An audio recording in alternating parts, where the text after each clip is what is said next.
आणि आता सुपरफास्ट 100.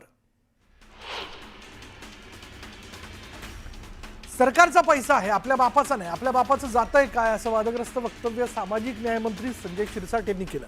वसतिगृहासाठी 10 ते 15 कोटी कितीही पैसे मागा, लगेच मंजूर करू असं शिरसाट म्हणाले. अकोल्यात सामाजिक न्याय भवनाच्या उद्घाटन सोहळ्यात त्यांनी हे वक्तव्य केलं.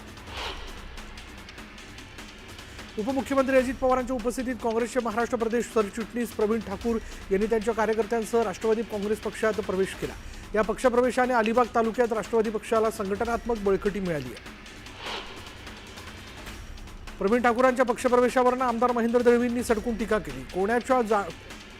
कोणी जाण्याने काहीच फरक पडणार नाही. जे गेले त्यांच्या वडिलांना सुनील तटकरेंनी कसं छेद केलं हे जिल्ह्याला माहिती आहे. आमची ताकद जिल्ह्यात मोठी आहे असं म्हणत राजीव साबळे आणि प्रवीण ठाकूरांवर महेंद्र दळवींनी टीका केली.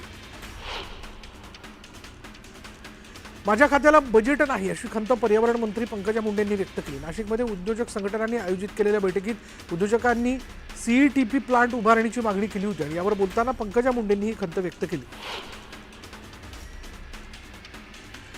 शरद पवारांच्या राष्ट्रवादीचे नेते राजाभाऊ फड यांनी मुंडे बंधू भगिनींवर टीका केली. जे बिनविरोध काढले ते बंद पाडल्याचा आरोप त्यांनी केला. रायगडमध्ये शिवसेनेला मोठा धक्का बसलाय. राजीव साबळे यांनी शक्ती प्रदर्शन करत राष्ट्रवादीमध्ये पक्षप्रवेश केला. अजित पवारांच्या उपस्थितीत हा पक्षप्रवेश सोहळा संपन्न झाला. शिवसेनेचे जिल्हा संपर्क प्रमुख शिवाजी सावंत यांनी पदाचा राजीनामा दिला. सावंतांच्या राजीनाम्यानंतर 11 पदाधिकाऱ्यांनीही राजीनामा दिला. गटबाजीचा त्रास होत असल्याच्या आरोपातून राजीनामा दिल्याची माहिती आहे. शिवाजी सावंतांच्या राजीनाम्यानंतर सोलापूर शहरातील समन्वयकासह शिवसेनेच्या पदाधिकाऱ्यांनीही राजीनामा दिला. सोलापूर जिल्ह्यातील आगामी स्थानिक स्वराज्य निवडणुकीच्या पार्श्वभूमीवर शिवसेनेत गटबाजी उफाळून आली आहे. मुंबई क्रिकेट असोसिएशनच्या राजकारणात आता भाजपचे प्रदेशाध्यक्ष रवींद्र चव्हाणांची एंट्री झाली आहे. रवींद्र चव्हाण एमसीएची निवडणूक लढण्याची शक्यता. नोव्हेंबर महिन्यात एमसीए कार्यकारिणीची निवडणूक प्रस्तावित आहे. अखंड महाराष्ट्राचं कुलदैवत जेजुरीच्या खंडोबाच्या चरणी केंद्रीय राज्यमंत्री मुरलीधर मोहोळ नतमस्तक झाले. भंडाऱ्याची उधळण करत त्यांनी मंदिराच्या नूतनीकरणाची पाहणी केली आणि यावेळी माजी आमदार संजय जगताप उपस्थित होते.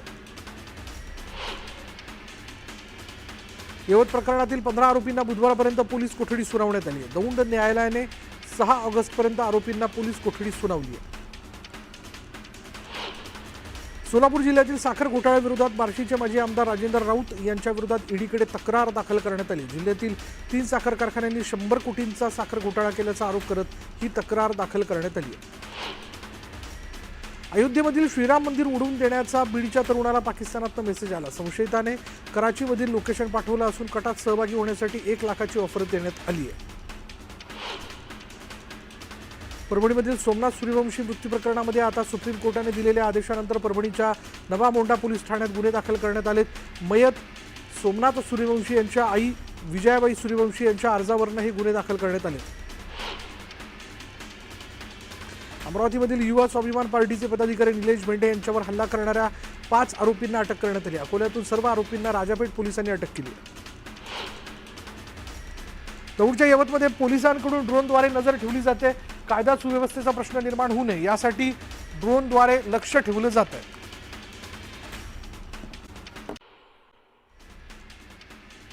गडचिरोली जिल्ह्याच्या कुरखेडा तालुका मुख्यालयापासून अवघ्या 2 किलोमीटर अंतरावर छत्तीसगडला जाणाऱ्या राष्ट्रीय महामार्गाची दुरावस्था झाली. याचा फटका गर्भवती महिलेला घेऊन जाणाऱ्या रुग्णवाहिकेला बसला.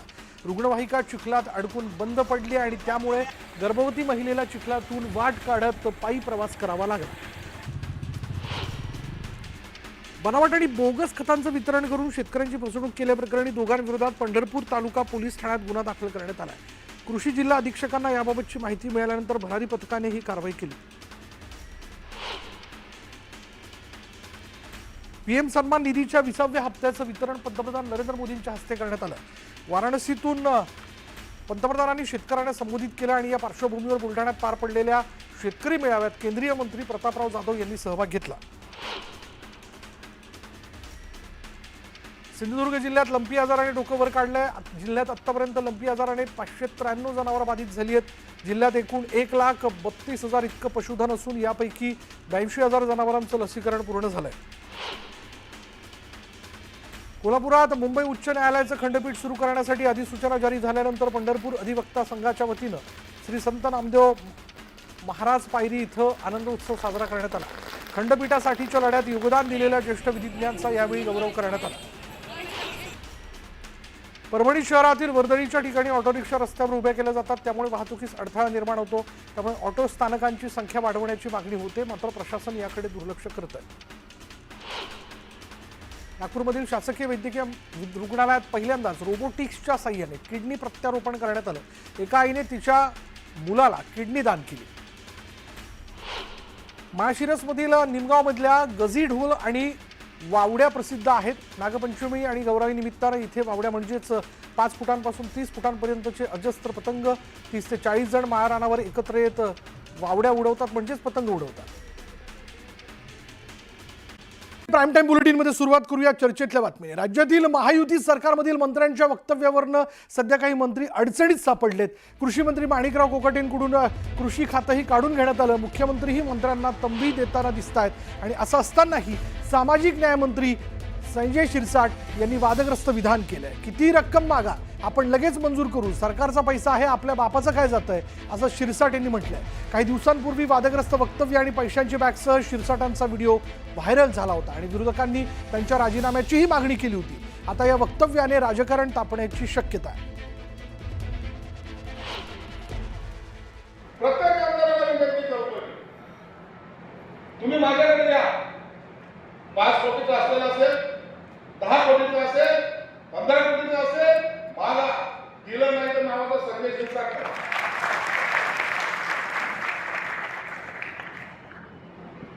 आपल्या बाबत चाललंय का? सरकारचा पैसा वापरायचा तसं एवढी अक्कल आपण ठेवायची, बाकी काय करायचं? प्रत्येक आमदाराला विनंती करतो, तुम्ही माझ्याकडे द्या। 5 कोटीचा असलेला असेल, 10 कोटीचा असेल, 15 कोटीचा असेल, मला दिलं नाही तर नावाचा संजय शिरसाट करा।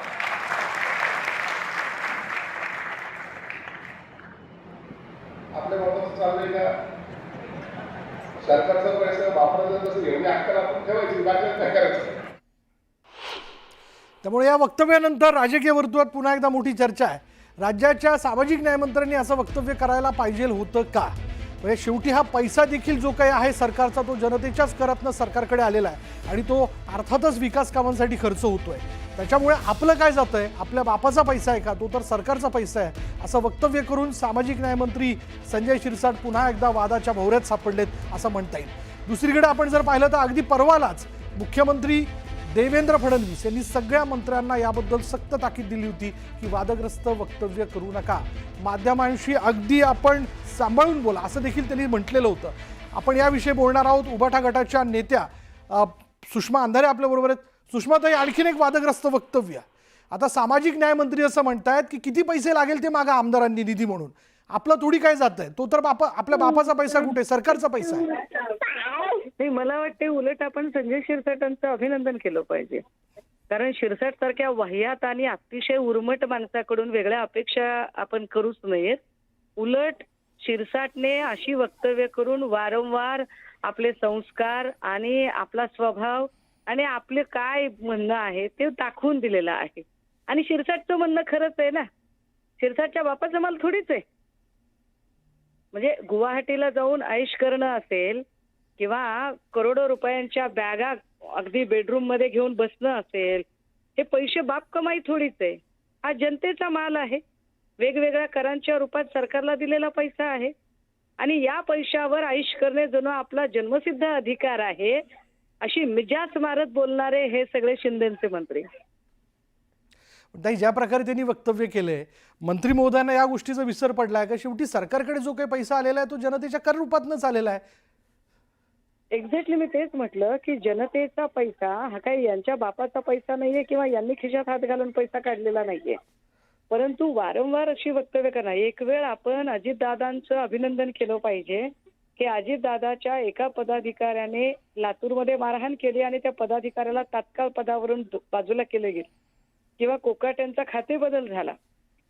म्हणजे अजितदादांकडे थोडी तरी लोकशाही व्यवस्था शिल्लक आहे, मात्र शिंदेकडे भरलेले हे सगळे टगे लोक आणि या टग्यांनी वारंवार केलेली ही वक्तव्य आणि तरीही शिंदे त्यांच्याकडे ठरवून डोळेझाक का करतात, हा मला पडलेला प्रश्न आहे. खरं तर योगेश कदम आणि संजय शिरसाट या दोनही लोकांचे राजीनामे होणं जास्त गरजेचं आहे. पण एकनाथ शिंदे तर म्हणतात एका बाबा भर कार्यक्रमामध्ये की काही चिंता करू नका, मी गृहराज्यमंत्र्यांच्या पाठीशी आहे. वा, बडे मियाँ तो बडे मियाँ और छोटे मियाँ सुभान अल्लाह म्हणण्यासारखा कार्यक्रम आहे हा. म्हणजे ज्यांच्याकडून अपेक्षा आहेत की त्यांनी हेडमास्तर म्हणून या सगळ्या वात्रट पोरांना धडा शिकवावा, तर जिथे हेडमास्टरच जर असे धडे गिरवत असतील तर या सगळ्या वात्रट लोकांकडून आपण अपेक्षा काय करायच्या. पण एक नक्की की या निमित्ताने संजय शिरसाटचं अभिनंदन केलं पाहिजे की शिरसाटने आपला मूळ संस्कार दाखवलेला आहे. शिरसाटचा मूळ संस्कार हा वाह्यातपणाचाच आहे आणि वारंवार बेमुरवतपणा आणि वारंवार उर्मटपणा दाखवणे, तो उर्मटपणा तो बिचारा दाखवत आहे. त्याला मंत्रिपदाचा ऑराच कॅरी करता येत नाही. धन्यवाद आपल्या या प्रतिक्रियेबद्दल. संजय शिरसाट यांच्या या वक्तव्यावरनं आता राजकीय वर्तुळातनं प्रतिक्रिया येताना आपण बघतोय आणि यावरनं मोठी चर्चा देखील आहे. आणि ही दोन दृश्य आपण बघतोय. आधी पैशांच्या बॅगमुळे संजय शिरसाट राज्याचे सामाजिक न्याय मंत्री वादात सापडले आणि आता पुन्हा एकदा डॉक्टर बाबासाहेब आंबेडकर सामाजिक न्याय भवन नूतन इमारतीच्या लोकार्पण सोहळ्यामध्ये बोलताना त्यांनी असं म्हटलंय की मागा किती निधी मागायचा, तो सरकारचा पैसा आहे, आपल्या बापाचं कुठे काय जात आहे, असं म्हणून पुन्हा एकदा त्यांच्या वक्तव्यावरनं मोठी चर्चा निश्चितच राजकीय वर्तुळात होणार आहे किंवा ती होताना दिसते.